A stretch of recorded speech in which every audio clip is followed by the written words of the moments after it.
बिस्मिल्लाहिर्रहमानिर्रहीम। Current affairs का आज हमारा लेक्चर नंबर 6 है, जो कि पाकिस्तान के करंट अफेयर्स से रिलेटेड है, जिसको हम नेशनल करंट अफेयर्स कहते हैं। और ये हमारा आज का लास्ट लेक्चर होगा। और काफ़ी हद तक हमने इन 6 लेक्चर्स में पाकिस्तान के जो मेजर मेजर इश्यूज हैं उनको डिस्कस कर लिया। और बाकी जो वन लाइनर पॉइंट होते हैं वो हम एमसीक्यू फाइल के जरिए कवर करते हैं। वो मैंने कुछ आपको भेजी हुई पास पेपर्स के भी भेजे कि 2022 में 2023 में किस तरह के क्वेश्चंस आए हुए हैं, और काफी हद तक क्वेश्चंस रिपीट हो भी जाते हैं।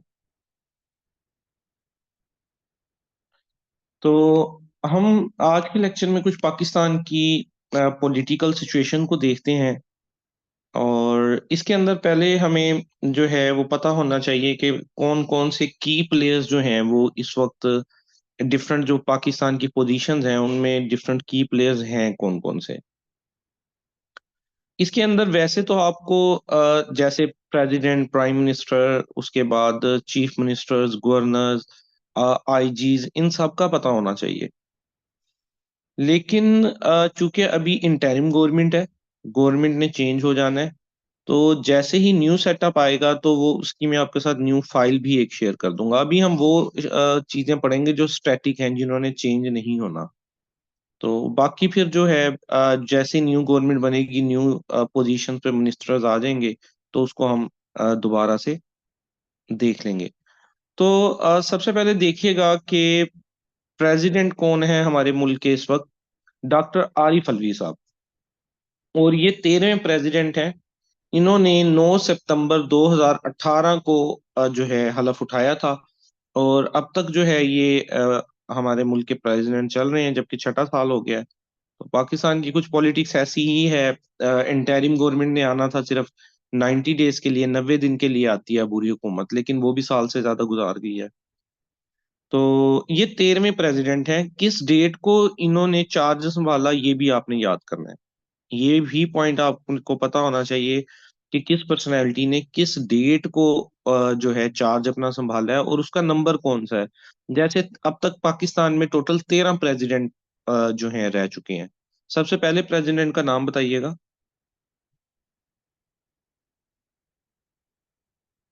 पाकिस्तान के सबसे पहले प्रेसिडेंट का नाम बताइएगा काइंडली।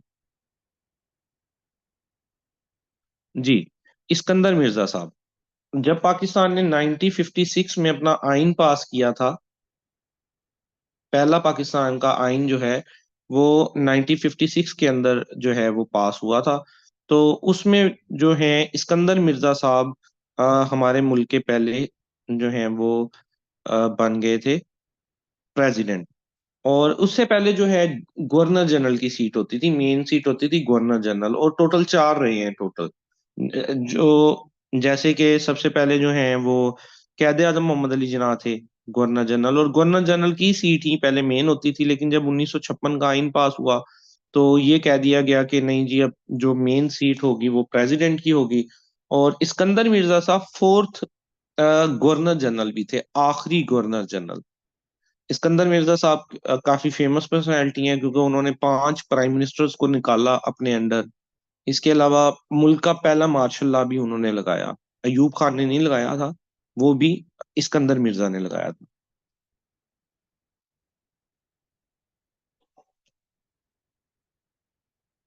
नेक्स्ट जो है प्राइम मिनिस्टर ऑफ पाकिस्तान की अगर हम बात कर लें, तो जो प्राइम मिनिस्टर हैं इस वक्त वो एक्टिंग है। एक्टिंग का मतलब होता है अबूरी, और या केयर टेकर जिसको हम कहते हैं। जब भी गवर्नमेंट शिफ्ट होनी होती है, एक गवर्नमेंट से दूसरी गवर्नमेंट में जानी होती है, तो कुछ अरसे के लिए एक न्यू गवर्नमेंट इंस्टॉल की जाती है जो ए पॉलिटिकल होगी, जो किसी सियासत से तल्लक नहीं रखेगी। ठीक है ना। ये देखिए, अगर एक गवर्नमेंट है, फॉर एग्जांपल हम इमरान खान की गवर्नमेंट की एग्जांपल ले लेते हैं, अगर वो 5 साल पूरे कर जाती, वैसे तो यहाँ पे 5 साल पूरे ही नहीं होने देते, तो वो खुद इलेक्शन नहीं करवा सकती थी।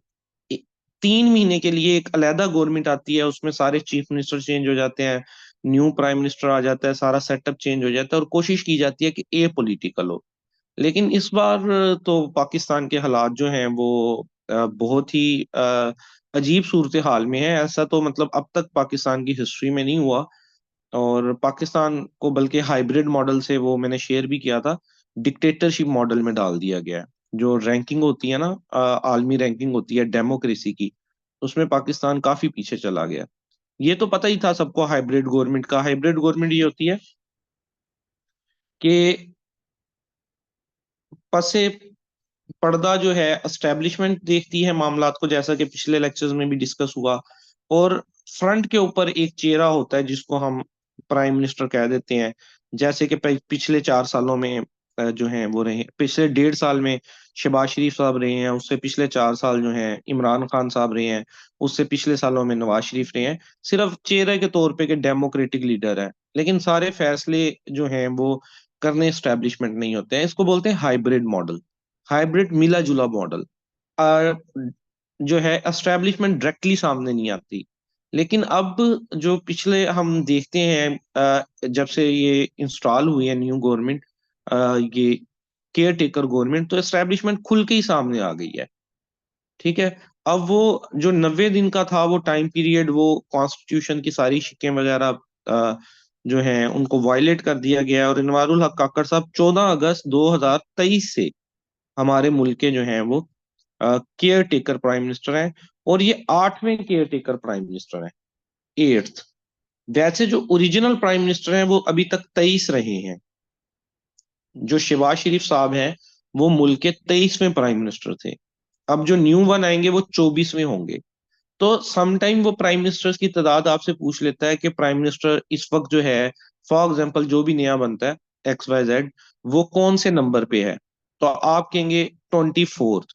समटाइम ऑप्शन में 24th नहीं होता, तो वो 24 और 8 को हमें प्लस करना पड़ेगा, हम कहेंगे 32। सम टाइम वो जो नंबर पूछ रहा होता है वो सिर्फ जो जनरल वाले हैं, जो अपनी बकायदा इलेक्शन लड़के आते हैं, उनका पूछता है। तो वो नंबर अब जो नया आएगा प्राइम मिनिस्टर, उसका 24वां नंबर होगा।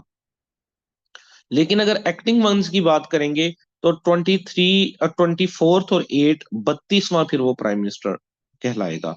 वैसे ज्यादा अथेंटिक जो होता है वो होता है कि 24वां वाला ज्यादा अथेंटिक है, क्योंकि केयर टेकर को हम आमतौर पे उस तरह से लिस्ट में गिनते नहीं हैं।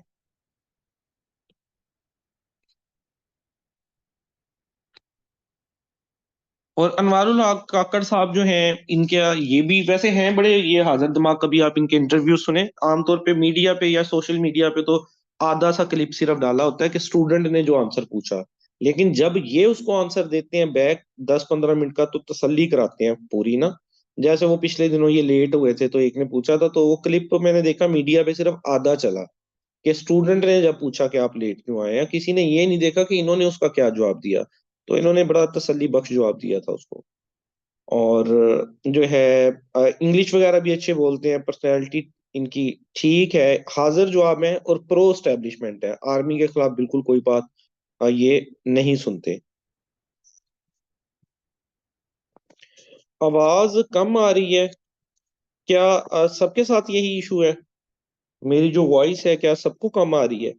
या कोई एक एक बंदा भी कह दे ठीक आ रही है, तो इसका मतलब है मेरी तरफ और दूसरी तरफ सिग्नल ठीक है। बस ठीक है। अच्छा, इनका तल्लक भी बलूचिस्तान से है। दोबारा से स्लाइड पे मैं इसलिए वापस आया था, हमने देखा इनका तल्लक बलूचिस्तान, और इनका तल्लक BAP पार्टी से, बाप पार्टी से, बलूचिस्तान अवामी पार्टी से। हालांकि जो केयर टेकर प्राइम मिनिस्टर होता है वो ए पॉलिटिकल होता है, वो किसी पॉलिटिकल जमात का नुमाइंदा नहीं हो सकता। ठीक है। लेकिन ये भी एक जो है हैरत अंगेज बात है कि किस तरह से एक, अब देखें, चाहे लड़ाई तो मेन जो हमारे चल रही है वो PTI पीपल्स पार्टी और PMLN की आपस में चल रही है ना। लेकिन BAP भी तो एक पॉलिटिकल ही पार्टी थी जिसका मेंबर उठाया गया। लेकिन अगर कोई मेंबर PP या PTI या PMLN से उठा लेते तो ज्यादा होता। हालांकि अगर बाय रूल देखें तो बनता नहीं था इनका। अच्छा जी, चीफ जस्टिस की बात कर लें पाकिस्तान के, तो इस वक्त मिस्टर जस्टिस काजी फाइज ईसा साहब हैं। और इनका बलूचिस्तान से, इनका तल्लक भी बलूचिस्तान से है।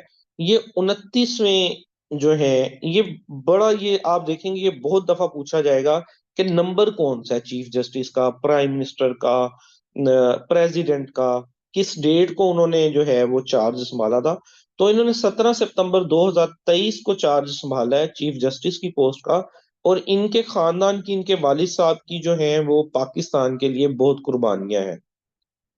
जब पाकिस्तान बन रहा था, तो जो बलूचिस्तान एरिया से जो मेन कारकुन थे, तो वो जस्टिस काजी फाइज ईसा साहब के वालिद साहब ही थे, जिन्होंने करारदाद वगैरह भी 1940 में मेन बलूचिस्तान की तरफ से रिप्रेजेंट किया था। उसके बाद अगर हम बात कर लें आर्मी चीफ की, तो कमर जवेद बाजवा साहब जो हैं वो रिटायर हुए हैं 29 नवंबर 2022 को। और इनका टर्म देखें 2016 से लेके 2022 तक का है। मतलब कि इन्होंने 6 साल गवर्नमेंट की है। हालांकि बाय रूल एक जो आर्मी चीफ है वो सिर्फ 3 साल गवर्नमेंट कर सकता है। हाँ, अ, आइन में ये गुंजाइश है कि अगर पार्लियामेंट चाहे तो उसको एक्सटेंशन दी जा सकती है। और इनको एक्सटेंशन देने का जो फैसला है वो इमरान खान साहब का था, और बड़े वो इनको कहते थे कि इनसे सिविलाइज्ड बंदा मैंने नहीं देखा, और आर्मी जो है बड़ा इकतदार है। लेकिन वक्त ने देखा कि कैसे पांसा पलटा, और वही आर्मी चीफ जिनको उन्होंने खुद एक्सटेंशन दी थी, उन्होंने उनके इकतदार लपेटने में अहम किरदार अदा किया। और फिर वही आर्मी, वही जो बाजवा साहब हैं, वही सारे कुछ जो है मीर जाफर और मीर सादक बन गए। इनके बाद इनका जिक्र इसलिए जरूरी है क्योंकि ये इनका अहम किरदार रहा है 29 नवंबर 2022 तक पाकिस्तान की पॉलिटिक्स के अंदर। और इतना अहम किरदार रहा है इनका कि 2017 में जो है नवाज शरीफ को भी हटाने वाले ये। उसके बाद इन्होंने अपनी मतलब टेन्योर में 4 प्राइम मिनिस्टर देख लिए। नवाज शरीफ, शाहिद खान अब्बासी, उसके बाद इमरान खान, और इमरान खान के बाद जो है वो अपना शहबाज शरीफ साहब। उसके बाद जी इनके बाद जो चीफ ऑफ आर्मी स्टाफ बने हैं वो हैं जनरल आसिम मुनीर साहब, हाफिज साहब। इन्होंने 29 नवंबर 2022 को चार्ज संभाला है। आप लोगों के जो भी पेपर होंगे वो डिफरेंट बैचेस में होंगे। मैंने आप लोगों को पहले भी बताया था, एएसएफ के 3-4 होंगे, असिस्टेंट डायरेक्टर के, इंस्पेक्टर के भी 3-4 पेपर होंगे, क्योंकि कैंडिडेट्स की तादाद ज्यादा होती है, वो कम कम करके बुलाते हैं। सिमिलरली एमओडी पे जिन लोगों ने अप्लाई किया उसके भी पेपर, तो ये जो पेपर में जब क्वेश्चन आएंगे ना, तो बहुत सारे होते हैं जो करंट अफेयर्स के क्वेश्चन आ जाते हैं अगर उस साल के हम अकामुलेट करें। तो डेफिनेटली डेफिनेटली ये जो 3-4 मैं आपको स्लाइडों में पॉइंट्स बता रहा हूँ ना किसी पेपर में ये लाजमी तौर पे आने हैं, क्योंकि ये रवायत रही है, ये पूछा जाता है पेपर में। तो आसिम मुनीर साहब 11वें नंबर पे हैं, चीफ ऑफ आर्मी स्टाफ। और इन्होंने चार्ज 29 नवंबर 2022 को संभाला था, जब रिटायर हुए जो है कमर जवेद बाजवा साहब, तो इन्होंने जो है आर्मी का चार्ज संभाला है। बेसिकली जो भी पॉलिटिक्स में इन्वॉल्वमेंट है नहीं है, लेकिन अगर हम पिछला कुछ अरसा देखें इंटरिम गवर्नमेंट का, तो उसमें इन्होंने काफी हद तक किरदार अदा किया है स्मगलिंग रोकने में, डॉलर्स की क्रॉस बॉर्डर स्मगलिंग रोकने में, पेट्रोल की क्रॉस बॉर्डर स्मगलिंग रोकने में, एक्सचेंजेस में डॉलर के रेट में, जिसकी वजह से कुछ पॉजिटिव इम्पैक्ट आया। डॉलर का रेट जो 300 क्रॉस कर गया था वो बैक टू 280-285 के ऊपर आया, वरना वो 320 क्रॉस कर गया था। और पेट्रोल वगैरह का रेट वो वैसे ज्यादा डिपेंड करता है आलमी मार्केट पे, लेकिन आलमी मार्केट को कहाँ मतलब हम पाकिस्तानी देखते हैं। आलमी मार्केट में कोई चीज अप जाती है हम कीमत अप तो कर देते हैं, जब नीचे आती है तो नीचे वाला हम नाम नहीं लेते, चीजों का रेट बढ़ाते जाते हैं, बस बहैसियत कौम भी। तो ये जो है 11th chief of army staff हैं, अ, जिन्होंने 29 नवंबर 2022 को अपनी पोस्ट का चार्ज संभाला है। अगर हम बात कर लें chairman joint chief of staff committee, अब देखिए ओहदे डिफरेंट हैं। अब कुछ लोग जैसे ही पढ़ते हैं chairman joint chief of staff committee, उनको लगता है ये क्वास ही है, जो पिछली सीट है चीफ ऑफ आर्मी स्टाफ, वो डायरेक्टली पिक करते हैं जी हाफिज साहब को। लेकिन ये अलहदा होता है जी, chairman joint chief of staff committee. जितनी हमारी फोर्सेस हैं उनके चीफ्स का एक चेयरमैन होता है उनके ऊपर। वो हैं जी जनरल साहिर शमशाद मिर्जा। एक पॉजिटिव डेवलपमेंट ये थी कि जब इनकी सिलेक्शंस की गई है इन दोनों की, जो है chairman joint chief of staff committee और जो है चीफ ऑफ आर्मी स्टाफ की, तो वो दोनों मेरिट पे की गई हैं। ये दोनों मेरिट लिस्ट में पहले और दूसरे नंबर पे ही आते थे। इससे पहले हमने ये देखा कि जब भी सिलेक्ट किया जाता है तो अपने किसी बंदे को चौथे या पांचवें नंबर के पे सीनियरिटी लिस्ट में पांच छह लोगों का नाम जाता है। फिर प्रेसिडेंट प्राइम मिनिस्टर की मर्जी होती है कि उनमें से चाहे ऊपर वालों को नाम भी सिलेक्ट करे। लेकिन इस बार ये जो है दोनों बंदे टॉप मेरिट के ऊपर ही थे, पहले और दूसरे नंबर के ऊपर थे।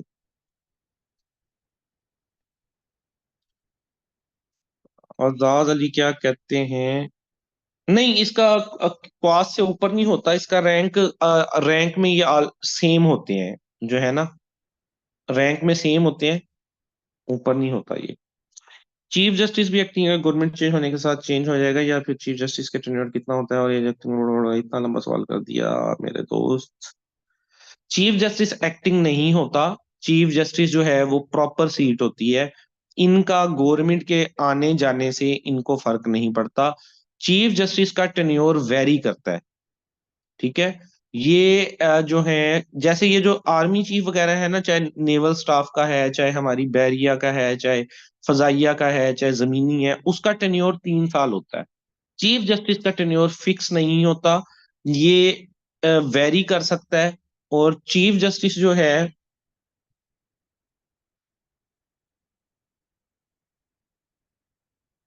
वो, चीफ जस्टिस का वो इतना लंबा क्वेश्चन आपने पूछा है, उसको पढ़ते पढ़ते टाइम लग जाता है। और आप आके क्या पूछ रहे हैं? नहीं, एक्टिंग इनमें नहीं होते। तो 65 साल की उम्र तक जो है चीफ जस्टिस जॉब अपनी कर सकता है, और इसका टेन्योर वेरी करता है। चलो ठीक है।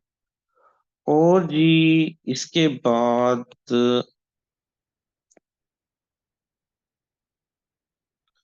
आर्मी में सबसे ज्यादा अथॉरिटी जो है वो इस पोस्ट की है।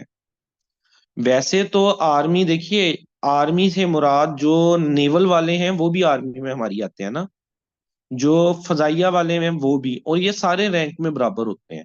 लेकिन पाकिस्तान में शुरू से जो रवाज रहा है, जो सबसे ज्यादा पावरफुल सीट है वो चीफ ऑफ आर्मी स्टाफ की है।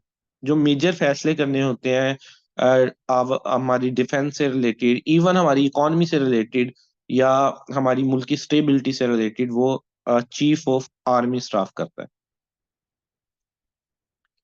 इसके बाद जी नेक्स्ट ओहदा है DGISI।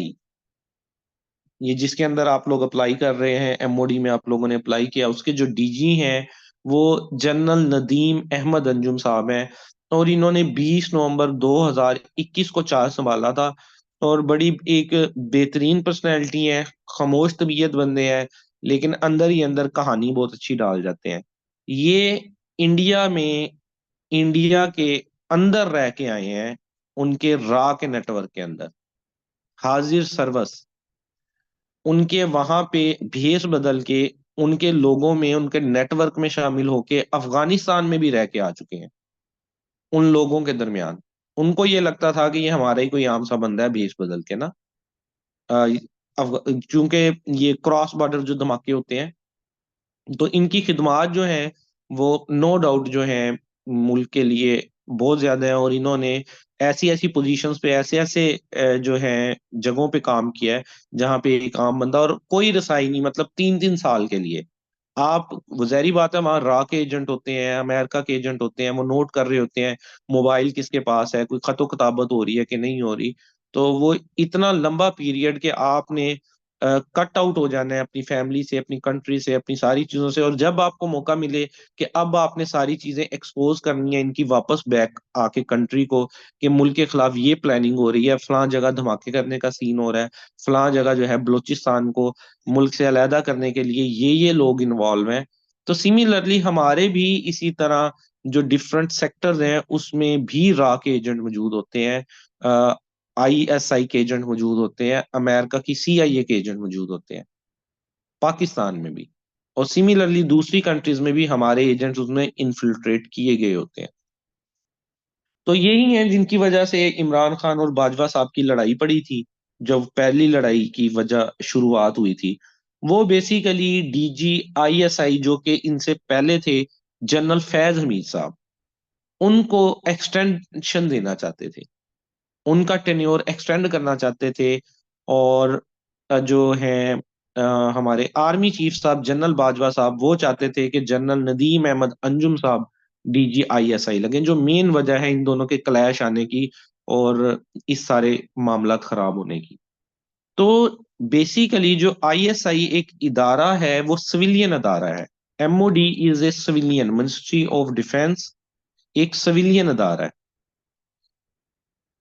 आप लोग भी जो इसमें जाएंगे एज ए सिविलियन जाएंगे, यूनिफॉर्म जॉब नहीं है ये, ठीक है। लेकिन हमारे यहाँ इसका जो DG होता है, वो रवायत यही रही है कि वो आर्मी से आता है, 3 स्टार जनरल होगा, लेफ्टिनेंट जनरल होगा, 3 स्टार।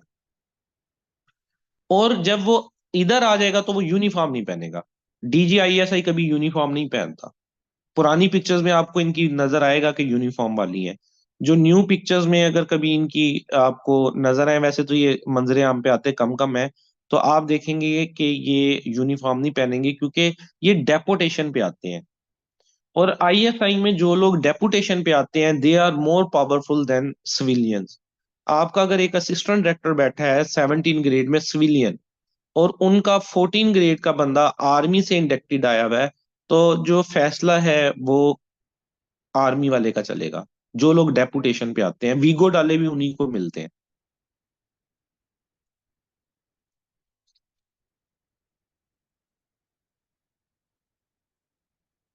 उसके बाद बात कर लेते हैं DG inter services public relation की। आप लोगों को तनख्वाह मिलती है, और क्या मिलना है। अथॉरिटी तो होती है, नो डाउट, जो होता है। लेकिन वो जो आपने अगर जेन बनाया हुआ ना शशके वाला के, कोई वीगो डाले होंगे और ऐसा सेटअप होगा, तो वो मिलिट्री इंटेलिजेंस को मिलता है, MI को, सिविलियंस को नहीं मिलता ये सब प्रोटोकॉल। लेकिन नो डाउट ADISI एक अथॉरिटी होती तो है, डेफिनेटली। अच्छा, उसके बाद बात कर लेते हैं जी DG इंटर सर्विसेज। जी ऐसा ही है।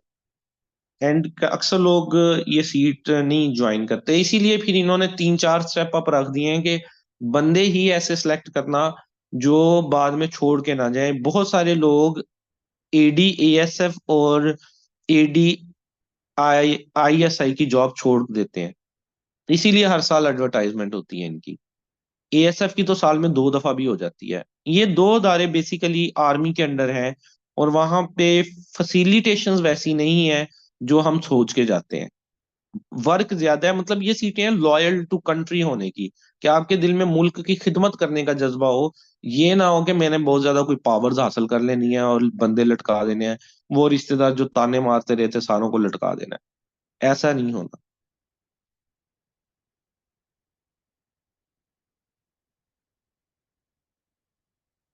तो नेक्स्ट सीट की बात कर लेते हैं जी, DG inter services public relation.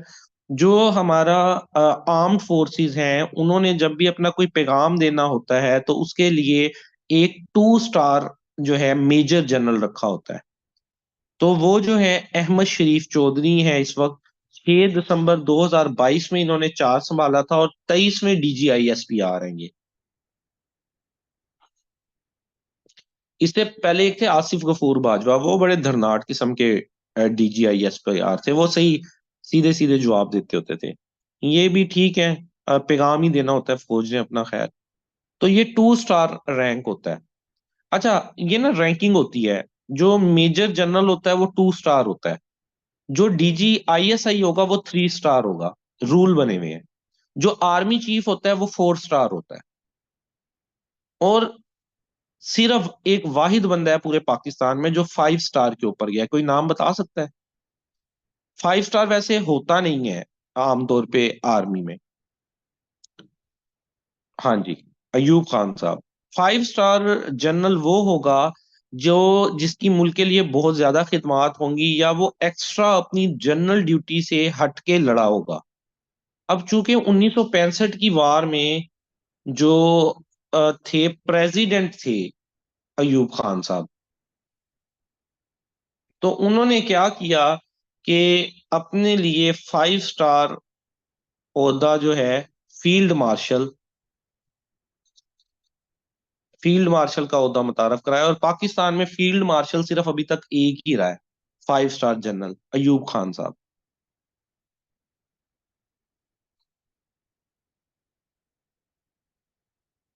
अच्छा जी, नेक्स्ट ये हम देख लेते हैं कुछ जो हमारी दूसरी फोर्सेस हैं उसकी चीफ ऑफ एयर स्टाफ जो है, जो कि सबसे बड़ी पोस्ट होती है एयर फोर्स की, वो जहीर अहमद बाबर हैं, एयर मार्शल जहीर अहमद बाबर साहब। ये 16वें चीफ ऑफ एयर स्टाफ हैं। इन्होंने 19 मार्च 2021 को अपना जो है वो मनसब के ऊपर फाइज हुए हैं। तो ये डेफिनेटली फौरी तौर पे इनका नंबर और डेट्स याद नहीं होंगी। इनको आप किसी पेज पे जोट डाउन कर लेंगे, राइट डाउन कर लेंगे, लिख लेंगे। और इनको आपने, क्योंकि ये चीजें बार बार पूछी जाने वाली हैं पेपर में, आपके लिए ये आपको जो है ना फिंगर टिप्स पे याद होनी चाहिए। उसके बाद नेवल स्टाफ के चीफ जी। नेवल स्टाफ का जो चीफ है उसको एडमिरल बोला जाता है। जो इस वक्त है उनका नाम है एडमिरल नवीद अशरफ। 7 अक्टूबर 2023 को इन्होंने इस सीट का जो है जी चार्ज संभाला है। और इन्होंने जो है वो एडमिरल मोहम्मद अमजद खान न्याजी, जो इससे पिछले थे 2023 में, उनसे इन्होंने जो है चार्ज लिया है। इनका 23वां नंबर है जी, 23वां नंबर है इनका।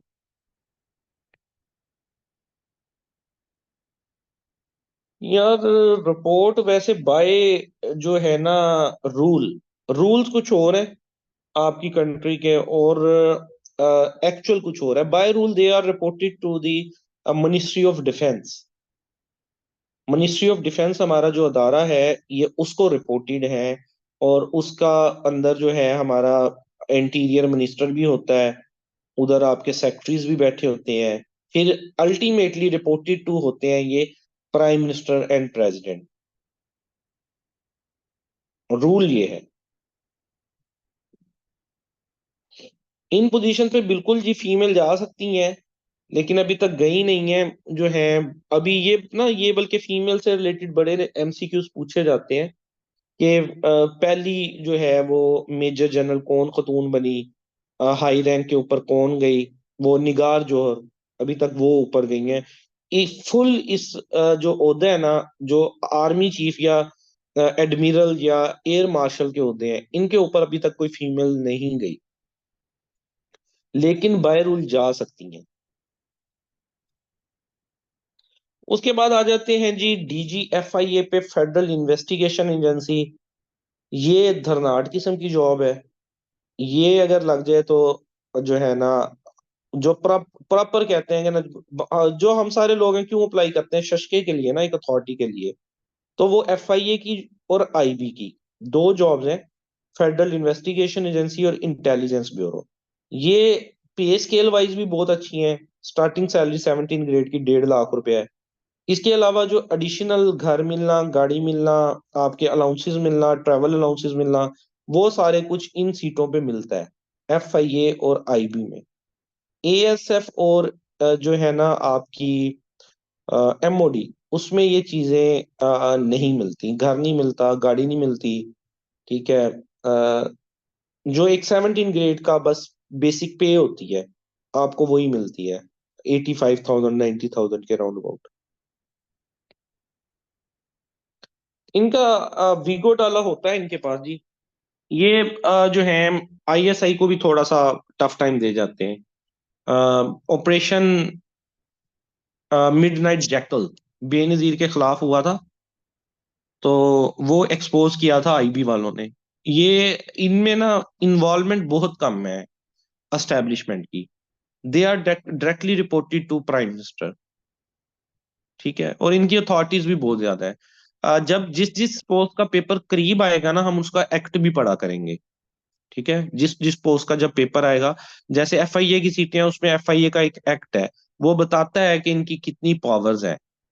इवन किसी बंदे को किसी भी जगह ये अरेस्ट करके बंद कर सकते हैं, वही सब जेल करार हो जाती है। फॉर एग्जाम्पल, आप लोगों ने देखा होगा, बनी गाला में अभी जो है उनको अरेस्ट किया, जो है इनकी वाइफ जो है इमरान खान साहब की, तो बनी गाला को ही सब जेल करार दे दिया।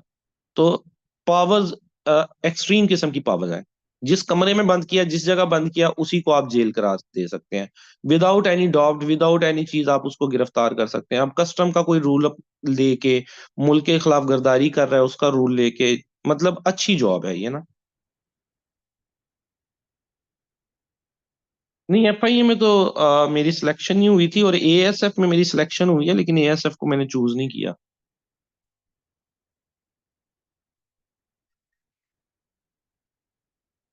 जी, क्लियर तो मेरे एमओडी का भी 4th स्टेज तक क्लियर है। जाना है तो एफआईए या फिर आईबी में जाना है। अच्छा, अब इस तरफ चल पड़ी हैं बातें। अनलिमिटेड चांस होते हैं, एफपीएससी में अनलिमिटेड चांस होते हैं, आप जितनी मर्जी बार अप्लाई कर सकते हैं। जस्ट लाइक पीपीएससी 3 चांस, इसके अंदर कोई वो नहीं होता।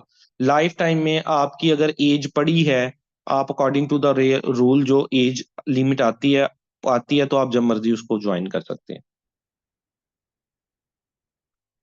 एफआईए की भी स्टेजेस होती हैं जी, डिस्क्रिप्टिव भी होता है इनका, मेडिकल भी होता है, और उसके बाद इनका फाइनल इंटरव्यू होता है।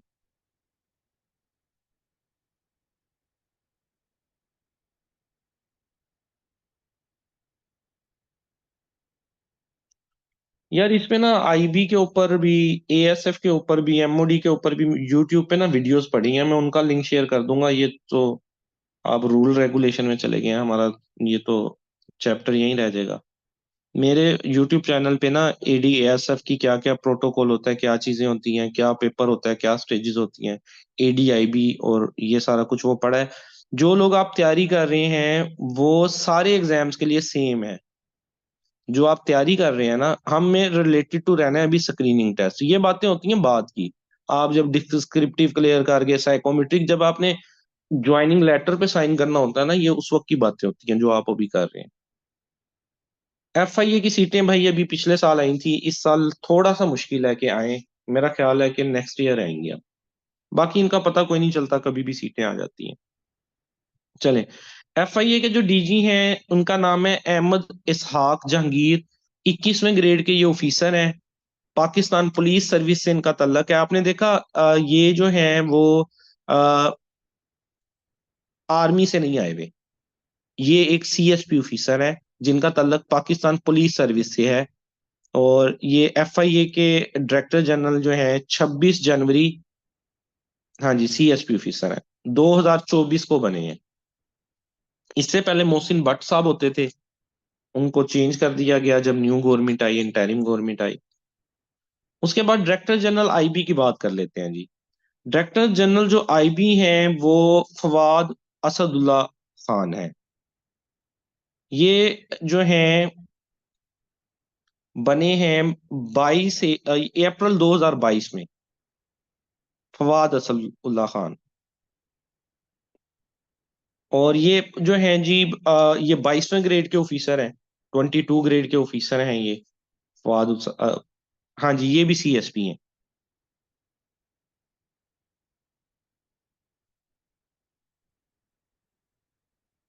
उसके बाद बात कर लेते हैं कुछ और ओहदों की। चेयरमैन नैब हैं। इनको हम अब जरा थोड़ा सा जल्दी में देखेंगे, हमें जस्ट इनके नाम याद करने हैं। नैब का चेयरमैन कौन है, फलां अदारे का कौन है। जो पिछले थे उनकी कुछ हमें डिटेल भी लाजमी थी। चेयरमैन नैब जो है, नेशनल अकाउंटेबिलिटी ब्यूरो जो है, वो नजीर अहमद भट्ट साहब है। और इन्होंने जो है अपना चार्ज जो है 4 मार्च 2023 को संभाला है।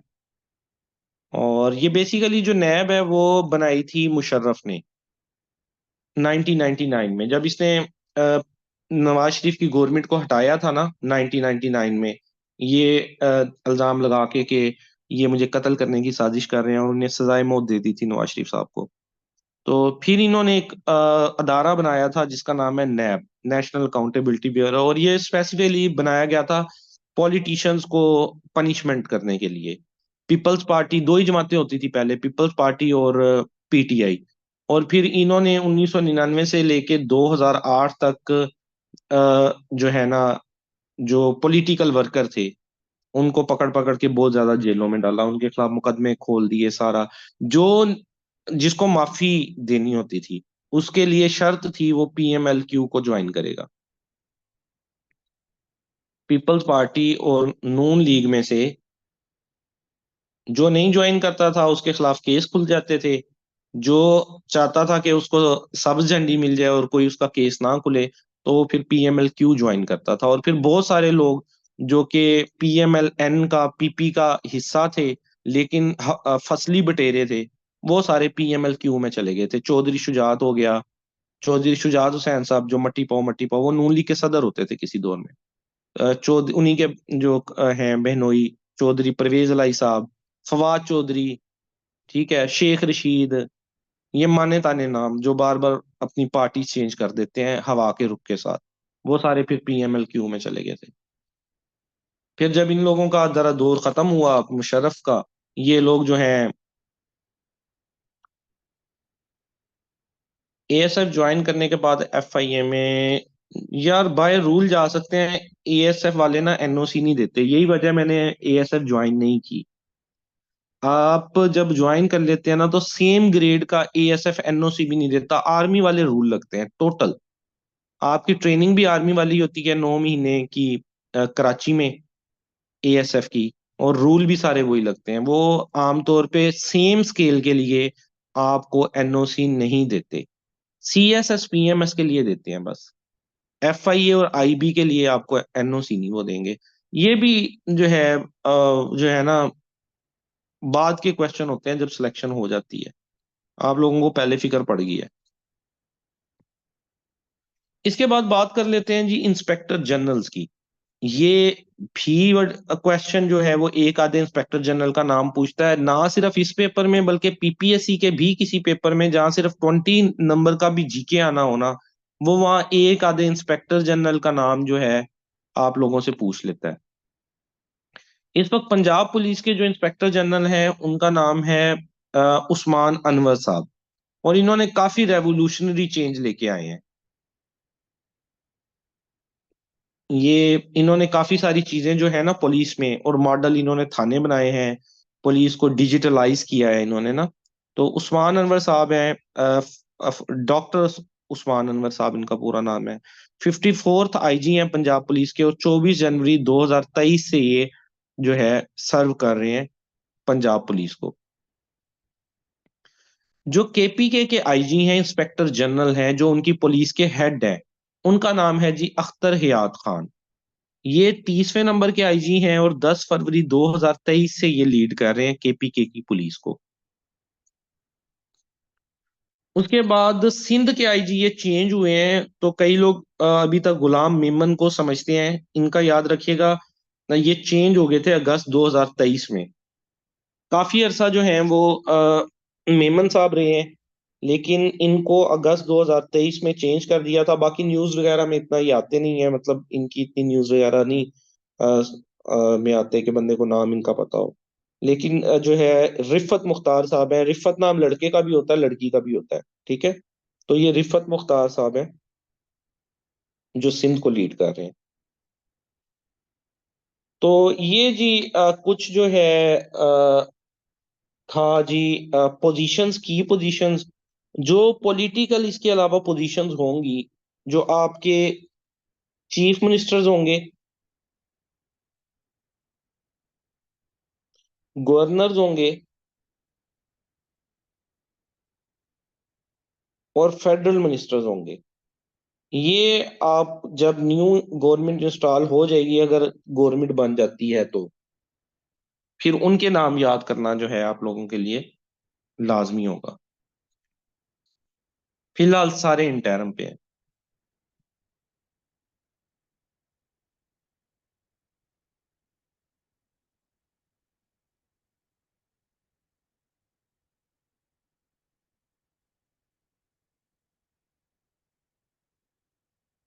बलूचिस्तान का स्लाइड्स में है नहीं। केपी के, पंजाब, सिंध।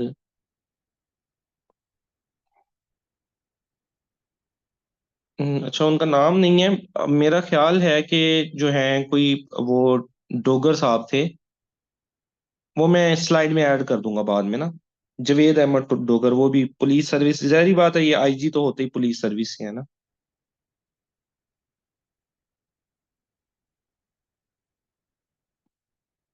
मैं ऐड कर दूंगा जब जो है ना स्लाइड्स आपको भेजूंगा।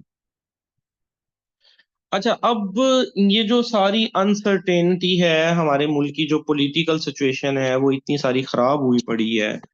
तो उसके लिए शुरुआत कब से हुई? ये शुरुआत हुई 2017 से, जब इमरान खान साहब को 2022 से, सॉरी, जब इमरान खान साहब को उनकी सीट से हटा दिया गया एक नो कॉन्फिडेंस मोशन के जरिए। अब इस वक्त भी फिलहाल आप देख रहे हैं कोई प्राइम मिनिस्टर बनने को तैयार नहीं है हमारे मुल्क में। क्यों? हाँ, क्योंकि जो भी प्राइम मिनिस्टर बनेगा उसके पास पावर्स ही नहीं होंगी। कोई भी सादा अक्सरियत हासिल करने में हमारे जो इलेक्शंस हुए हैं नाकाम रहा है। प्रोविंसेस में सही कामयाब है, मतलब प्रोविंस पंजाब अगर देख लें तो PMLN जो है वो मेजॉरिटी सीटों के साथ जीत गई है। जो भी सीएम बनेगा वो गालबन मरियम नवाज को बनाने लगे हैं। तो वो अपना 5 साल का टर्म पूरा कर सकेंगी। उनको कोई छेड़छाड़ नहीं होगी कि कोई के हम अपनी सीटें वापस लेते हैं, हमने जो है वो आपके ऊपर अब अदम एतमाद किया। क्लियर मेजोरिटी है, कोई उन पे अदम एतमाद करेगा ही नहीं। सिमिलरली सिंध के अंदर पीपल्स पार्टी जीत गई है सूबाई सीटों पे। वो जो चीफ मिनिस्टर बनाएंगे वो भी आली नाल होगा, उसको भी कोई तंग करने वाला नहीं होगा। KPK में PTI के आजाद अरकान जो आजाद के तौर पे खड़ा किए हैं वो जीत गए हैं। वो इजीली अपनी गवर्नमेंट बनाएंगे। मतलब पंजाब जो है PMLN नून लीग के पास जा रहा है। जो सिंध है वो पीपल्स पार्टी के पास जा रहा है। KPK जो है वो जा रहा है आपका PTI के पास। और जो बलूचिस्तान है वहां पे एक मखलूत गवर्नमेंट बनेगी जिसमें जो पीपल्स पार्टी है उसकी सबसे ज्यादा सीटें हैं, 11 आई थिंक। फिर जो है PMLN की 10 सीटें हैं। एक रफली एस्टिमेट दे रहा हूँ, अभी शायद चेंज हो गई हो। और JUIF उसकी भी 10 सीटें हैं। टोटल 51 सीटें होती हैं। कुछ आजाद, कुछ ये अपने साथ मिला लेंगे। मतलब जो एक मंजर आम पे सामने आया है वो 3 जमातें सामने आई हैं बलूचिस्तान में। 3 सूबों की असम्बलियां तो क्लियर हो गई, वहां पे किसी किस्म का कोई मामला, कोई मुश्किल मसाइल है ही नहीं। पंजाब में PMLN है, KPK में PTI है, सिंध में जो है वो आपकी पीपल्स पार्टी है। मसला बन रहा है बलूचिस्तान का। बलूचिस्तान में ये चूंकि ये तीनों तहादी जमातें हैं ऑलमोस्ट। मौलाना फजलुर रहमान साहब थोड़ा सा डिवर्ट हो रहे हैं, वो भी चाह रहे हैं थोड़ा सा बलूचिस्तान की CM शिप लेना, इसलिए थोड़ी सी कॉन्फ्रेंसिस कर रहे हैं। वो कह रहे हैं कि मुझसे कोई पूछ क्यों नहीं रहा, जब सीटें बांटने की बारी आ रही है तो आपस में ही बांटी जा रहे हैं। तो इसलिए वो थोड़ा सा कोशिश कर रहे हैं इमरान खान से इत्तेहाद और ये वो इस तरह की बातें। हालांकि नेचुरली और नजरियाती तौर पे इनका इत्तेहाद बनता ही नहीं है, लेकिन सियासत में कुछ भी पॉसिबल है। तो वहां पे एक बनेगी मखलूत गवर्नमेंट बलूचिस्तान के अंदर भी। अब मसला सारा पड़ रहा है आपका प्राइम मिनिस्टर कौन बनेगा मुल्क का। जो सबसे ज्यादा सीटें हैं वो PTI बैक्ड इंडिपेंडेंट कैंडिडेट्स की हैं। यहां से मैं सारा आपको मामला समझाना चाहूंगा 2018 के इलेक्शंस और इमरान खान को निकाले जाए जाने का, और ये वजह कि इसको कोई प्राइम मिनिस्टर बनना क्यों नहीं चाह रहा। ये सारे जो PTI के इंडिपेंडेंट हैं 90+ हैं। दूसरे नंबर पे जो जमात आ रही है PMLN मेजॉरिटी में, असेंबली में, उनके 75 हैं। और ये वाले भी इधर ही आ रहे हैं, इनको ज्वाइन कर रहे हैं। इनको साथ में 60 सीटें और हैं असेंबली के अंदर, होती हैं वुमेन कोटा और माइनॉरिटी कोटा की, जो रिजर्व्ड होती हैं, जिन पे इलेक्शन नहीं होते। जिस पार्टी की सीटें ज्यादा होती हैं वो उसको दी जाती हैं तनासुब के हिसाब से। वो 60 हैं, तो ज्यादा जो है वो पीपल्स पार्टी सीटें जीती हुई है 54 के राउंड अबाउट। और 75 इनकी हैं। जो पीटीआई है वो इंडिपेंडेंट है सारे, मतलब एक इस जो बनाया गया है ना सिनेरियो, के जीत के भी हारे हुए हैं, सॉरी टू से। अब ये सारे इंडिपेंडेंट हैं, तो वो जो 60 सीटें हैं वो पीटीआई को मिलनी नहीं है। वो 60 सीटें जो फिक्स्ड हैं, वो या तो जानी है पीएमएलएन को, या जानी है, इसका हम ये लगा लेते हैं कि चलो इस सीटों के हिसाब से 40 इनको चली जाएंगी, 20 इनको चली जाएंगी। और ये जो पीटीआई के इंडिपेंडेंट कैंडिडेट हैं, इनमें से भी अक्सर, जो मेरा अंदाजा है, 30 के करीब इसको ज्वाइन कर लेंगे, 20 के करीब इसको ज्वाइन कर लेंगे। मतलब ये वाला चैप्टर तो आपका क्लोज हो गया, पीटीआई वाला। पीटीआई के पास पीछे जो हैं 40-45 लोग बचेंगे अपोजिशन करने के लिए, और वो जानबूझ के बैठाए जाएंगे, क्योंकि ऐसा नहीं होता, किसी लीडर को कभी खत्म नहीं कर दिया जाता। नवाज शरीफ को 3 दफा मुल्क से बाहर भेजा गया, चौथी दफा फिर बुला लिया। सजाए मौत भी हुई, उम्र कैदें भी हुई, 14 साल की सजा, फलां फलां फलां। वो अपोजिशन में भी किसको रखना होता है। 60 सीटें मैंने आपको बताया ऐसी होती हैं जिन पे इलेक्शन नहीं होता, वो वुमेन और माइनॉरिटी कोटा की सीटें होती हैं। वो उस जमात को मिलती हैं जो जमात अक्सरियत में होती है। अभी तो आपके सामने 266 गालबन सीटों के इलेक्शन हुए हैं ना। तो अभी जब ये गवर्नमेंट बननी है, इसको बनने में तकरीबन 1-1.5 महीना लगना है। उस 1-1.5 महीने में अभी जो समझा जा रहा है कि पीटीआई जीती हुई है, वैसा नहीं है। जो एक पूरा स्केच बनाया गया गेम का, पीटीआई के 90 में से, आप इसको देख लीजिएगा, आपके सामने ही होगा, ऑलमोस्ट 40 से 50 बंदे छोड़ जाएंगे। उनमें से कुछ पीएमएलएन को ज्वाइन कर लेंगे, कुछ पीपल्स पार्टी को ज्वाइन कर लेंगे। अब यहाँ सिनेरियो देखिएगा क्या बनेगा। पीटीआई के वो सारे आजाद कारकुन थे, जीते वो 92, उन्होंने रह जाना है 40 के ऊपर, 40-45 एक रफ एस्टिमेट अपोजिशन करने के लिए। क्योंकि अपोजिशन की भी जरूरत होती है, कल को गवर्नमेंट हटानी है। ये जो मौजूदा गवर्नमेंट है, नवाज शरीफ प्राइम मिनिस्टर लग जाता है, शहबाज शरीफ या जो भी, उस वो अगर कोई इस तरह की बात करता है जो मफादात में नहीं होती, तो उसको भी तो हटाना है ना। उसके लिए इतना फिगर छोड़ा जाएगा। पीपल्स पार्टी जो अपनी बजाते खुद सीटें जीती, एक एस्टिमेट में आपको दे रहा हूँ 55 है। 20 सीटें इनको वो उसमें से मिलनी हैं जो कि माइनॉरिटी और वुमेन कोटा की हैं, जिनका इलेक्शन नहीं होता। जो पार्टी ज्यादा जीती होती है, फेडरल गवर्नमेंट की बात हो रही है, जहां पे वजीर आजम बनाना है, उसको मिलनी है। तो वो मिलेंगी जी इनको गालबन 20 के राउंड अबाउट। पीएमएलएन की 75 सीटें हैं, इनको उसके अंदर से राउंड अबाउट 30 मिल जाएंगी। 30 और 20 के वाला 50 हो गया। जो 10 सीटें हैं वो छोटी जमातें जो हैं, जो कुछ सीटें जिन्होंने निकाली हैं, एमक्यूएम है, या जमीयत उलमा फे है, उनको भी जाएंगी। ठीक है। इस पार्टी के 92 में से गालबन 30 लोग इधर आएंगे, 20 लोग इधर जाएंगे। अब पार्टी पोजीशन देखिए क्या बनेगी। 135 पीएमएलएन के पास, ये अगले महीने में आप देखेंगे इसी तरह का कुछ ग्राफ सामने आएगा, अगर इमरजेंसी या मार्शल लॉ ना लगा तो। पीपल्स पार्टी जो है उसके पास इतनी सीटें आ जाएंगी, पीटीआई के पास 40 सीटें रह जाएंगी। ठीक है। ये कुछ इस तरह से स्ट्रक्चर आपके सामने बनेगा। ये सेम वही स्ट्रक्चर है जो 2018 में बना था जब इमरान खान साहब जीते थे।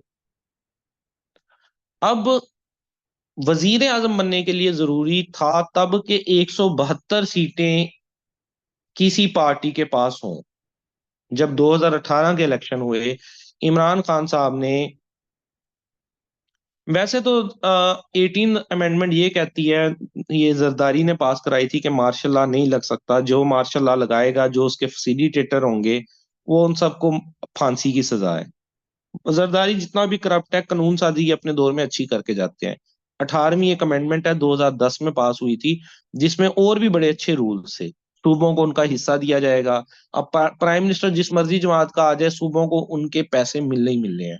मार्शल लॉ के चांसेस कम है, लेकिन उसका नाम चेंज कर दिया जाएगा। अभी जो पिछले 1 डेढ़ साल से है वो क्या है, इंटरिम गवर्नमेंट तो 3 महीनों की होती है। तो हमारे पाकिस्तान में जो हमारा रूल है ना, उसमें काफी सारी गुंजाइशें बाकी हैं, जिसके थ्रू आप कुछ भी कर सकते हैं। अब देखिए, अब वजीर आजम बनना है, अगर इनमें से इस वक्त लाले पड़े में कोई वजीर आजम बनने को तैयार नहीं है। पीटीआई को तो उन्होंने नहीं स्टेक देना वजीर आजम बनने का। पीछे कुछ जमातें रह गई हैं, MQM, इनके पास कुछ सीटें हैं। JUIF, इनके पास कुछ सीटें हैं। और आप लगा लें, और कौन सी जमात मर्जों के सामने आई है इस दफा, यही 3 4 यही जमातें हैं जिनके पास कुछ ना वोट है। अब वजीर आजम बनाने के लिए 172 वोट चाहिए पिछले के मुताबिक। अब नंबर चेंज हो गया, अब 336 हो गया है। तो अब जो है वो कम वोट चाहिए वजीर आजम बनाने के लिए। इसका मतलब है इन सारी जमातों का आपस में मिलना पड़ेगा। ये मिलके अगर वजीर आजम बना लेते हैं, हम for the sake of argument कहते हैं शहबाज शरीफ साहब को। अब शहबाज शरीफ साहब वजीर आजम की कुर्सी पे हैं अगर, तो मैं भी आपको बताता हूँ, 336 को दो पे डिवाइड कर दें। अब जो असेंबली की सीटें हैं ना, वो 336 हो गई हैं। पहले 342 होती थी, तो 172 जरूरी था। ये करें दो, एक बार 169 चाहिए इस दफा।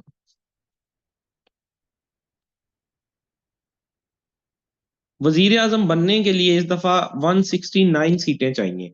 अब ना वो PMLN के पास है, ना पीपल्स पार्टी के पास है, ना MQM के पास है, ना JUIF के पास है। तो क्या है, 2 3 जमातों को आपस में मिलना होगा और वो नामजद करेंगे एक प्राइम मिनिस्टर। पीपल्स पार्टी थोड़ी सी शार्प जमात है, तेज जमात है। आसिफ अली जरदारी का जो ब्रेन है वो बहुत अच्छा चलता है, वर्क करता है। उसने कह दिया है हम सपोर्ट करते हैं PMLN की के इनका प्राइम मिनिस्टर बन जाए। अब देखिए, जैसे ही जो जिस जमात का प्राइम मिनिस्टर बनेगा, अभी महंगाई की एक बहुत बड़ी लहर आनी है, IMF से मुआहदे होने हैं। अभी आपने देखा, इंटरिम गवर्नमेंट जैसे ही थोड़ा सा इक्तदार शिफ्ट करने जा रही है, 2 दफा पेट्रोल की कीमत में इजाफा हो गया। IMF का मुआहदा होना है, बिजली की कीमतें स्काई रॉकेट की तरह अप चली जानी है, आगे गर्मियां आनी है, बिजली के बिल बहुत ज्यादा आने हैं। तो जो भी प्राइम मिनिस्टर बनेगा, वो इस वक्त आप समझ लें कि अपने लिए नुकसान करेगा, अपनी पार्टी के इमेज का नुकसान करेगा। सूबों के लिए ठीक है, एक एक सूबा संभाला होगा। मरियम नवाज अगर पंजाब की चीफ मिनिस्टर बनने जा रही हैं, तो उनके पास फुल मेजोरिटी है, उनको कोई तंग नहीं कर सकता। अगर जो है मुराद अली शाह की जो है पीपल्स पार्टी के सिंध में वजीर आला बनने जा रहे हैं, तो उनके पास क्लियर अक्सरियत है छोटी सीटों की। बड़ी सीटों पे मसला है कि जिन्होंने प्राइम मिनिस्टर बनाना होता है। अब देखिए, ये कह देते हैं कि प्राइम मिनिस्टर PMLN में से बन जाए, शहबाज शरीफ बन गए, कोई मसला आएगा, ये पीपल्स पार्टी जब कहेगी कि जी आप हमें फलां फंड दो, या हमारे आपने करप्शन का केस क्यों खोला है, हम पीछे हटते हैं, गवर्नमेंट टूट जाएगी। MQM अगर कहेगी, MQM की जो सीटें हैं, MQM अगर चाहेगी, वो कहते हैं वहां कोई मसले होते हैं, कोई करप्शन के केसेस होते हैं, कोई और चार्जेस हैं उनके किसी MNA MPA पे, जैसे ही आप खोलेंगे वो कहेंगे हम पीछे हटते हैं। इसका मतलब जो इस वक्त गवर्नमेंट इंस्टॉल होगी, वो इंतहाई वीक होगी और उसके अपने कोई इख्तियारात नहीं होंगे। उसको बाकी पार्टीज को साथ लेके चलना होगा। तो सेम सिचुएशन जो है, कोई अमेरिकन साजिश कोई ये नहीं हुई, वो तो खैर बाद में इमरान खान भी मान गए थे कि अमेरिकन साजिश नहीं हुई, उनका पंगा जो है ना पड़ गया था बाजवा के साथ। जब 2018 के इलेक्शन हुए, तो PTI के पास 155 सीटें थी। सीटें तो वैसे 116 थी, जो पहले वो गो थ्रू में जीते थे। नून लीग के पास 64 थी, लेकिन वही वो जो सीटें मिलनी होती हैं, वो जो लोग होते हैं अपना मिनोरिटी की और वुमन कोटा की 60 सीटें। और इसके अलावा आजाद अरकान, जिनको जहांगीर तरीन साहब जहाजों में बैठा बैठा के लाए थे।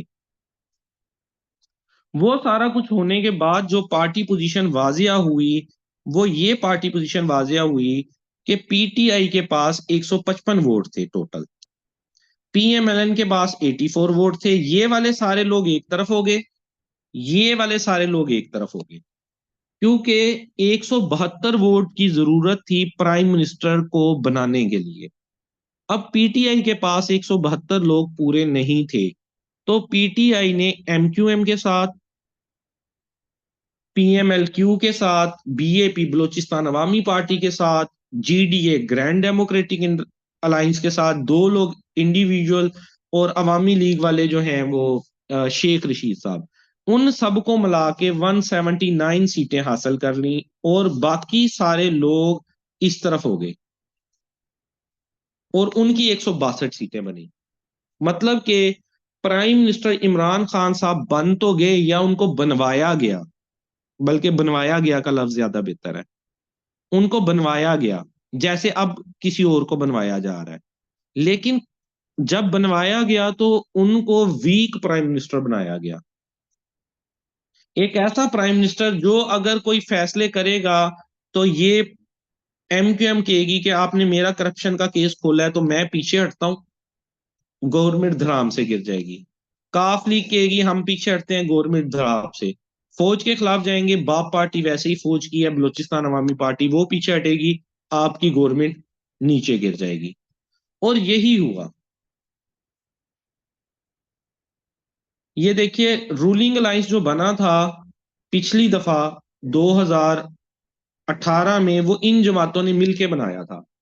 पाकिस्तान तरीके इंसाफ की 155 सीटें, एमक्यूएम की 7 सीटें, काफ लीग की 5 सीटें, बलोचिस्तान अवामी पार्टी की 5 सीटें, ग्रैंड डेमोक्रेटिक अलायंस की 3 सीटें, अवामी मुस्लिम लीग की 1, जमहूरी वतन पार्टी की 1, और इंडिपेंडेंट की 2।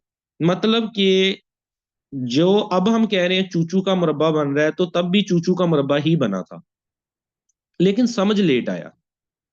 इनके मुकाबले में जो अपोजिशन बैठी, वो पाकिस्तान मुस्लिम लीग, पीपल्स पार्टी, मुत्तहिदा मजलिस अमल, ये जो जितने दीनी जमात वाले हैं, बलोचिस्तान नेशनल पार्टी, अवामी नेशनल पार्टी, और इंडिपेंडेंट दो इधर मिल गए, और ये 162 लोग एक तरफ हो गए, और 179 लोग एक तरफ हो गए।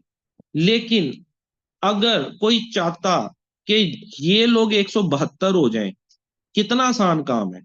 ये तीन जमातें अगर यहां से हटा दी जाएं और इधर आ जाएं, तो वजीर आजम चेंज हो जाएगा, इमरान खान साहब वजीर आजम नहीं रहेंगे। और यही हुआ 2022 में। जिन जमातों के सहारे वो खड़े थे, उन जमातों को पीछे हटा दिया गया। क्यों हटाया गया, वो सारे फैक्टर्स आपके सामने, आपको पता है। तो इमरान खान साहब ने दो तीन चीजें ऐसी की कि उनके खिलाफ नो कॉन्फिडेंस मोशन पेश कर दिया गया कि हम इनको वजीर आजम नहीं मानते।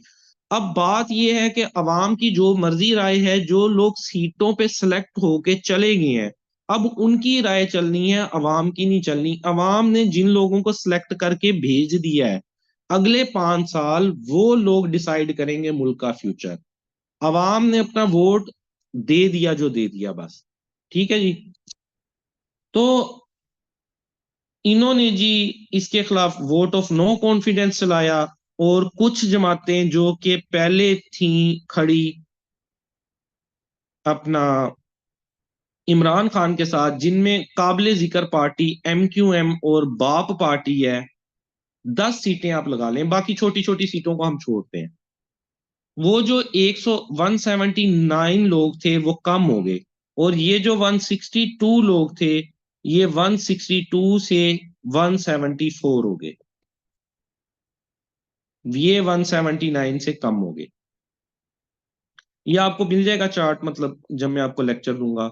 और जो न्यू पोजीशन सामने आई उसके मुताबिक पार्लियामेंट का इमरान खान साहब पे कॉन्फिडेंस नहीं रहा, और सब 174 मेंबर्स ने अपना कॉन्फिडेंस शो कर दिया शहबाज शरीफ के लिए, और इमरान खान साहब को अपनी सीट से हटना पड़ा प्राइम मिनिस्टर की, और शहबाज शरीफ साहब प्राइम मिनिस्टर की सीट के ऊपर आ गए।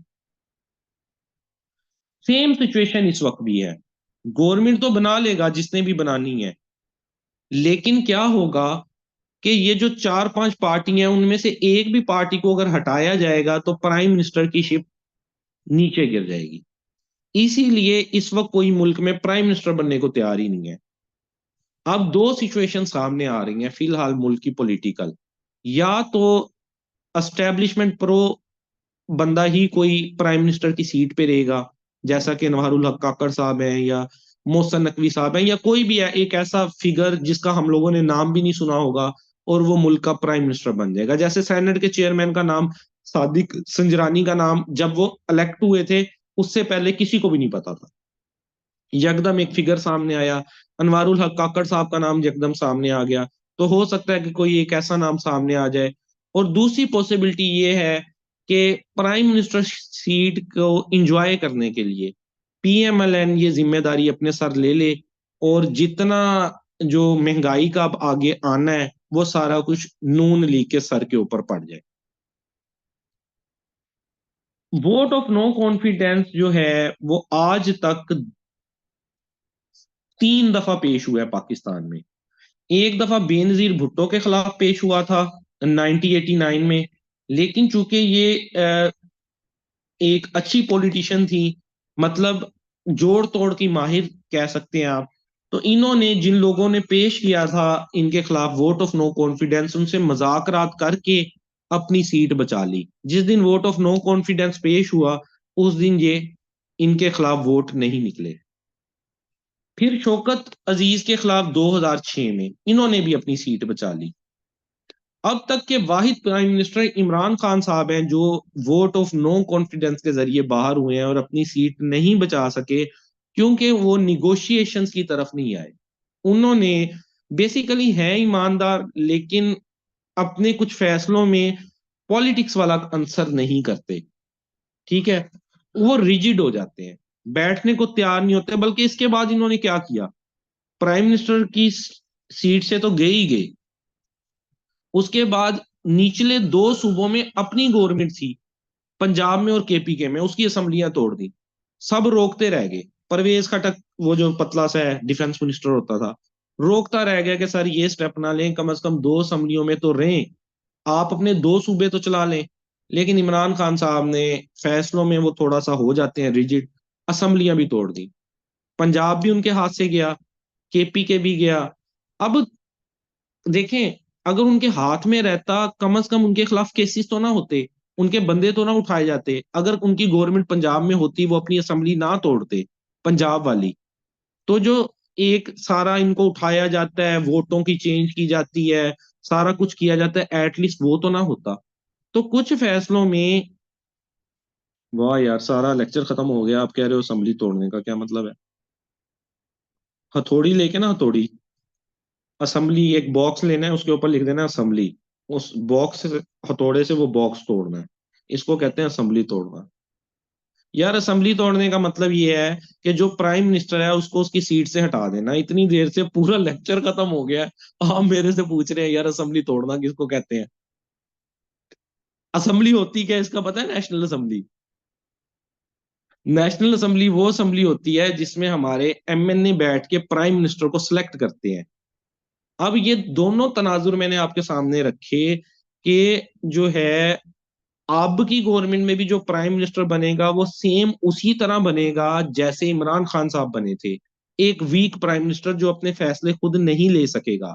लेकिन इमरान खान साहब को ये बात 4 साल बाद समझ में आई कि उनके साथ सिर्फ खेला जा रहा है। जब उनको ये बात समझ में आई तब तक बहुत देर हो चुकी थी। अब भी जो प्राइम मिनिस्टर ये बनेगा वो एक वीक प्राइम मिनिस्टर होगा। इसीलिए कोई भी,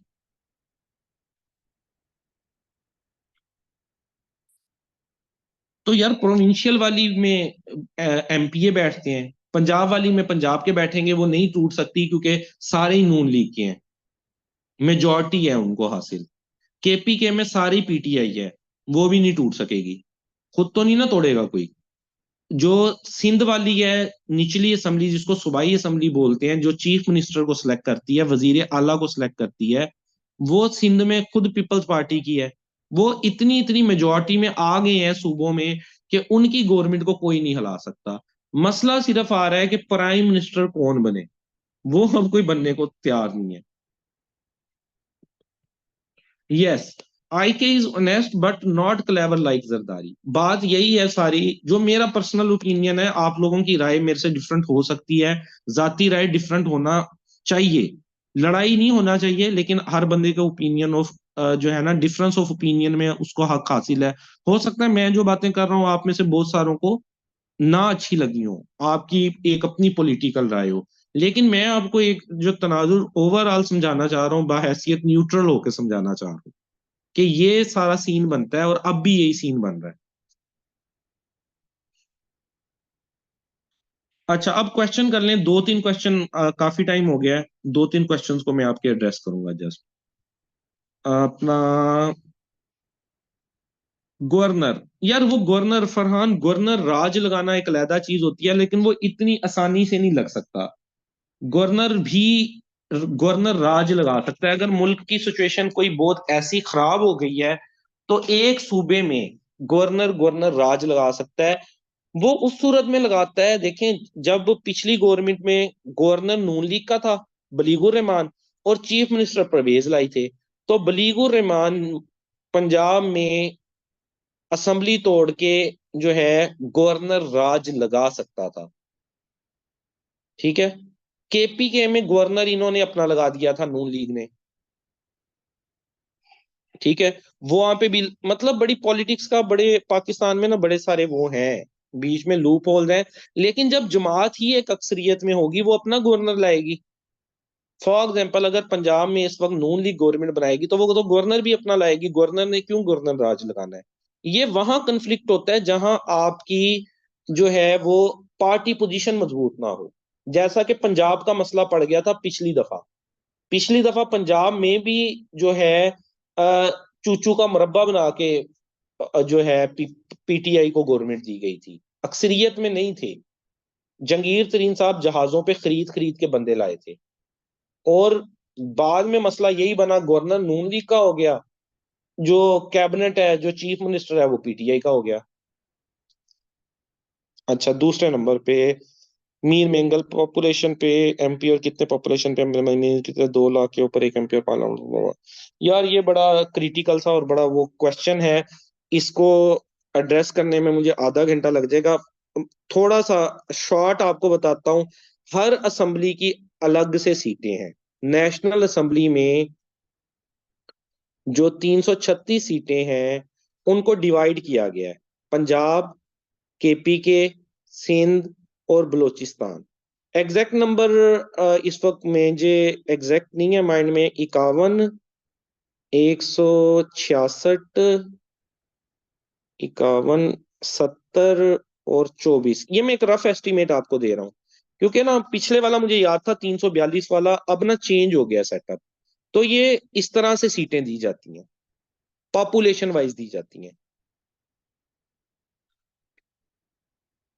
तो जो पंजाब में जीतता है ना, गवर्नमेंट वही बना सकता है। फेडरल गवर्नमेंट वही बनाता है जो पंजाब में जीतता है, पंजाब की सीटें ही बहुत ज्यादा है। ये अभी एग्जैक्ट नंबर नहीं है जो है ना, कितनी कितनी सीटें हैं, ये तो आजकल इलेक्शन के डेज हैं, ये सारा कुछ सामने आ जाएगा।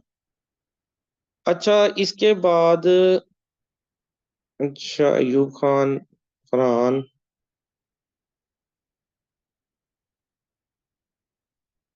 यार एजाज, ये आखिरी क्वेश्चन मैं सिर्फ एड्रेस करूंगा आपका, इसके बाद मैं और कोई क्वेश्चन एड्रेस नहीं करूंगा। इसके लिए शुरू में ना पीएमएलएन और पीपल्स पार्टी एक दूसरे की टांगे खींचती थी।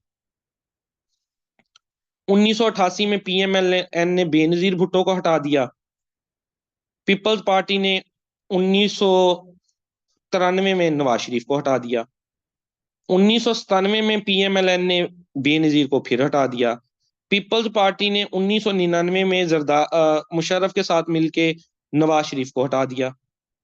नवाज शरीफ 2 दफा हट गया, बेनजीर 2 दफा हट गई। हटाया किसने? इन दो जमातों ने आपस में लड़ लड़ के।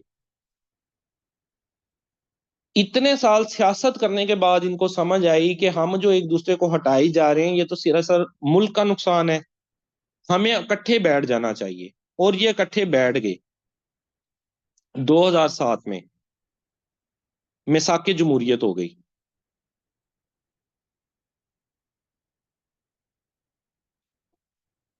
मिसाक जमहूरियत होगी कि आइंदा पीएमएलएन वाले और पीपल्स पार्टी वाले एक दूसरे को नहीं छेड़ेंगे, एक दूसरे का वजीर आजम नहीं हटाएंगे। मिसाक जमहूरियत हो गया। उस मिसाक जमहूरियत को तोड़ने के लिए 2011 में एक न्यू पर्सन को लॉन्च कर दिया गया। सॉरी टू से, अगर किसी के सेंटीमेंट्स जो हैं वो पीटीआई के साथ हैं, लेकिन ये एक हकीकत है, आप इसको कागजात में पढ़ सकते हैं। जस्ट एक सीट जीतते होते थे इमरान खान साहब मियां वाली से अपनी, लेकिन 2011 में एक जलसा होता है मीनारे पाकिस्तान पे, and that is backed by, ये आप सारी चीजें इंटरनेट पे देख सकते हैं, इसमें किसी किस्म का वो नहीं है, अपनी तरफ से मनगढ़ंत नहीं है। जनरल शुजा पाशा एंड जहीरुल इस्लाम, उन्होंने एक नई पार्टी लॉन्च कर दी। पार्टी तो पहले से थी, लेकिन उसको जो है बेसिकली अरूज दिलाया गया, एंड इनको मेन एजेंडा दिया गया पीपल्स पार्टी और पीएमएलएन को तोड़ना। और इसने जाने अनजाने में इनको तोड़ा। जो इकट्ठे बैठना था, ये इमरान खान साहब ने कहा हम इकट्ठे बैठ ही नहीं सकते, करप्ट बंदों के साथ में बैठ ही नहीं सकता, रिजिड पॉलिसी अपना ली। हालांकि इन तीन जमातें अगर मिल जाती तो आज जो पाकिस्तान का हाल है वो ना होता। इन दो जमातों ने बहुत बार कहा है कि इकट्ठे बैठ जाओ, इकट्ठे बैठ जाओ, लेकिन जिन्होंने बैकडअप किया था, पीटीआई बनाई थी, उनको पता था कि ये इनको इकट्ठे हमने बिठाना ही नहीं है। इकट्ठे बैठ गए तो मामला ही खत्म हो जाएगा। तो इसलिए थर्ड पार्टी लॉन्च कर दी गई, जो उनके खिलाफ, आपस में इनके खिलाफ इतना जहर है कि ये आपस में एक दूसरे को जानी दुश्मन समझते हैं, बैठने के लिए तैयार ही नहीं है। ये मामला है जी। अब कैसे बैठाएं इनको?